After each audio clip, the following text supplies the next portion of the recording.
আসসালামু আলাইকুম। কেমন আছেন সবাই? আশা করি সবাই ভালো আছেন। তো ইউপি সামিট থেকে আপনাদের সবাইকে স্বাগতম। তো দেখতে পাচ্ছেন আমাদের বাংলাদেশের বাইরে তো গোল্ড হেয়ার ইভেন্ট আর ৬ দিন আছে। তো সেটার জন্য আর এই দেখেন সেটা ইভেন্ট কীরকম হবে, বান্ডেলটা কীরকম সেটা দেখাচ্ছি। তার আগে টপ আপ বানি এই ইভেন্টের ভিতরে দেখতে পাবেন 24 ডায়মন্ড টপ করলে 24 ডায়মন্ড, সঙ্গে আবার একটি ব্যাগ ফ্রি। লুট বক্স দিবে 70 ডায়মন্ড অফ করলে। এটা ইন্দোনেশিয়া সার্ভারে চলতেছে। তো দেখতে পাচ্ছেন এরকম হবে, বাংলাদেশ সার্ভারে আসতে পারে, সম্ভাবনা আছে 50% সম্ভাবনা। তো দেখতে পাচ্ছেন 70 ডায়মন্ড। আমি তো টপ আপ করি নাই তাই আমারটা দেখাচ্ছে না। 0 ডায়মন্ড দেখতে পাচ্ছেন। আশা করি সবাই বুঝছেন।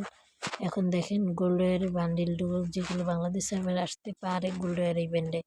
আর দেখতে পাচ্ছেন ওদেরটা 2 দিন আগে দিয়েছে। তো বুঝছেন সবাই, আশা করি বাংলাদেশ সার্ভারে তার 6 দিন নাকি 9 দিন জানি বাকি আছে।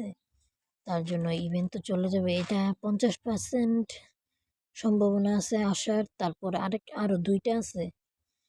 আর এর সঙ্গে যে এরা আসতে পারে, লাক রয়েল আসতে পারে 10% কত জানি বলল। তো আশা করি এটার সঙ্গে আবার P90 স্কিনটা ম্যাক্স দিতে পারে, সম্ভাবনা আছে দেওয়ার। তো বুঝছিলেন। তারপর দেখাচ্ছে অন্য এটি, এই যে এটা আসতে পারে 50% আছে রক রয়্যালের ভিতরে।